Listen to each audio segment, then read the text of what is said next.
গরমের এই সময়টায় আমাদের খাওয়ার পাতে দুপুরে যদি একটু টক বা তেঁতোর কোনো পদ থাকে তাতে কিন্তু আমাদের খাওয়াটা খুব ভালো হয়। কারণ এই সময় আমাদের মুখের রুচিটা অনেকটাই চলে যায়, তাই কিছুই খেতে ভালো লাগে না, তখন মনে হয় যেন একটু টক বা তেঁতো হলে খাওয়াটা ভালো হতো। নমস্কার বন্ধুরা, রসনালয়ে আপনাদের অনেক স্বাগত। আজ আমি আপনাদের সঙ্গে শেয়ার করব শুক্তোর ডাল বা ডাল শুক্তোনির রেসিপি। তার জন্য আমি এখানে 150 গ্রাম মটর ডাল নিয়েছি। সেটাকে খুব ভালো করে জল পাল্টে পাল্টে ধুয়ে নেব।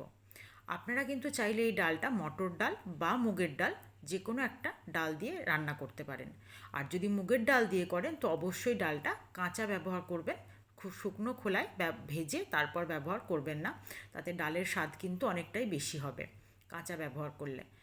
এবার আমি এখানে ডালটা ভালো করে ধুয়ে কুকারের মধ্যে দিয়ে সামান্য একটু হলুদ আর অল্প ছোট চামচের 1 চামচ লবণ দিয়ে ডালটা সেদ্ধ করতে বসিয়ে দেবো।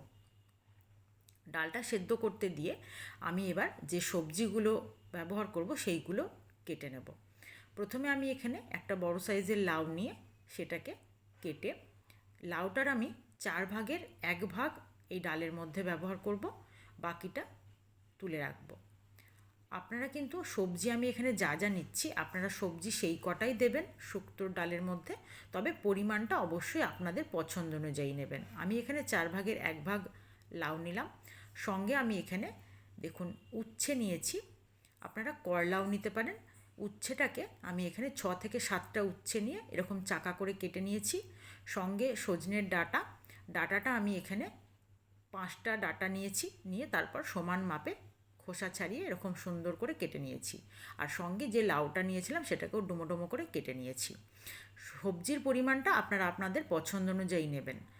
এবার আমি উচ্ছেটার মধ্যে একটু অল্প হলুদ দিয়ে ভালো করে মাখিয়ে নেব। এখানে কিন্তু আমি লবণ ব্যবহার করব না, লবণ দিলে উচ্ছে থেকে একটু জল বেরিয়ে যাবে, যেটা আমি একদমই চাই না, তেঁতোটা বেরিয়ে যাবে। সেই জন্য শুধু হলুদ দিয়ে কড়াইয়ে প্রথমে একটু বেশি করে সর্ষের তেল দিয়ে আমি উচ্ছেগুলোকে হালকা হাতে অল্প অল্প করে ভেজে নেব।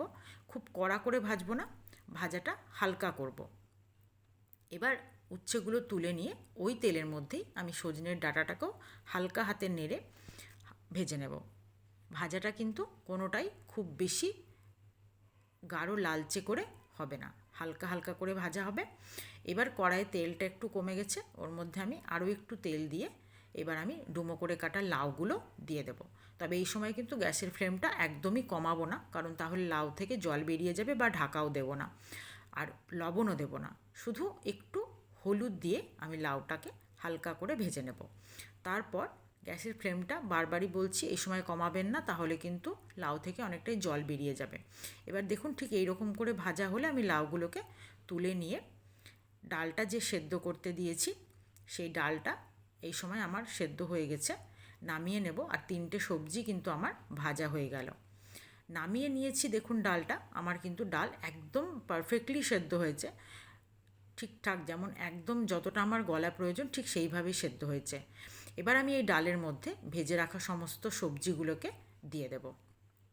নতুন পুরনো সকল বন্ধুকে আমার চ্যানেলে স্বাগত জানিয়ে, যে সকল বন্ধুরা নিয়মিত আমার ভিডিও দেখছেন, আমার চ্যানেলটি সাবস্ক্রাইব করে পাশে আছেন, তাদেরকে আমার অসংখ্য ধন্যবাদ। আর যে সকল বন্ধুরা আমার ভিডিওটি আজকেই প্রথম দেখছেন, এখনও চ্যানেলটি সাবস্ক্রাইব করেনি, তারা প্লিজ চ্যানেলটি সাবস্ক্রাইব করে পাশে থাকা বেল আইকনটি প্রেস করে দেবেন। নতুন নতুন ভিডিও নোটিফিকেশান সব আগে পৌঁছে যাবে। ফেসবুক পেজ থেকে যে সকল বন্ধুরা আমার ভিডিওটি দেখছেন তারা অবশ্যই আমার পেজটি ফলো করে দেবেন এরকম সুন্দর সুন্দর রেসিপি পাওয়ার জন্য। এবার আমি সমস্ত সবজি দিয়ে আর একবার প্রেশার কুকারটা আমি গ্যাসে বসিয়ে ঠিক একটা হুইসেল দিয়ে নামিয়ে নেব, যেন কোনো সবজি গলে না যায়, ঠিকঠাকভাবে সবজিগুলো ভাজা আছে যেন সেদ্ধটা হয়ে যায়। আপনারা দেখেই বুঝতে পারছেন আমার কিন্তু এখানে একদম ঠিকঠাকভাবে সেদ্ধ হয়েছে। এবার আমি ফোড়নের জন্য 4টে শুকনো লঙ্কা, একটা তেজপাতা, ছোটো চামচের 1 চামচ সর্ষে আর 1 চামচ রাঁধুনি এখানে নিয়ে নিয়েছি। এবার আমি তেলের মধ্যে ফোড়নগুলো দিয়ে হালকা নেড়েচেড়ে ভাজা হয়ে গেলে 1 চামচ আদা বাটা দিয়ে ভালো করে আদাটাকে কষিয়ে নিয়ে যে সেদ্ধ করে রাখা ডালটা সেটা আমি এর মধ্যে দিয়ে দেব। শুক্তোর কিন্তু এই যে ফোড়নটা দিলাম এটা হলো শুক্তোর একদম সঠিক ফোড়ন। এরপর আমি এর মধ্যে দিয়ে দেব স্বাদ অনুযায়ী লবণ আর অল্প একটু চিনি। নুন চিনির ব্যালেন্সটা এখানে ঠিক করবে যে শুক্তোর স্বাদটা কেমন হবে। আপনারা দেখেই বুঝতে পারছেন প্রত্যেকটা সবজি কিন্তু একদম সুন্দর গোটা গোটা আছে, কোনোটা গলে যায়নি। এবার আমি এখানে সামান্য একটু হলুদ দেবো, যেহেতু প্রত্যেকটা সবজিতে হলুদ দিয়ে ভাজা আছে, তাই অল্প হলুদ দিয়ে আমি ডালটাকে ফুটতে দিয়েছি। লবণ চিনি সবটাই দেওয়া হয়ে গেছে। এবার আমি গ্যাসের ফ্লেমটা একটু কমিয়ে, যেটা আসল শুক্তোর যে স্বাদ গন্ধ বাড়াবে সেটা হলো রাঁধুনি বাটা। এখানে আমি 1 টেবিল চামচ রাঁধুনি বাটা ব্যবহার করলাম। সঙ্গে এবার আমি খুব ভালো করে এটাকে দিয়ে ডালটাকে ফুটিয়ে নেব। ফুটে উঠলে এরপর আমি এর মধ্যে দিয়ে দেবো এখানে বড় চামচের 1 চামচ ঘি।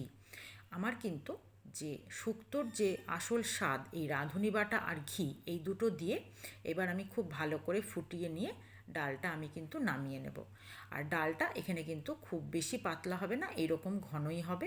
আর অসম্ভব ভালো স্বাদ এই ডালের। এই ডাল যদি আপনাদের এই সময় গরমে দুপুরের পাতে থাকে, আশা করি এর সঙ্গে যে কোনো একটা ভাজা কিছু থাকলেই আপনাদের খাওয়া কমপ্লিট হয়ে যাবে। আজকে আমার এই ডাল শুক্তোনির রেসিপি আপনাদের কেমন লাগলো অবশ্যই আমাকে কমেন্ট করে জানাবেন।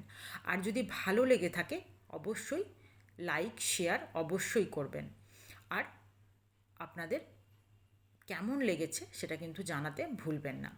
আর অবশ্যই নিজেরা বাড়িতে একবার এই ডাল শুক্তোনি বা শুক্তোর ডালের রেসিপিটা তৈরি করে দেখুন, ভালো লাগবে। আজ এই পর্যন্তই, ধন্যবাদ।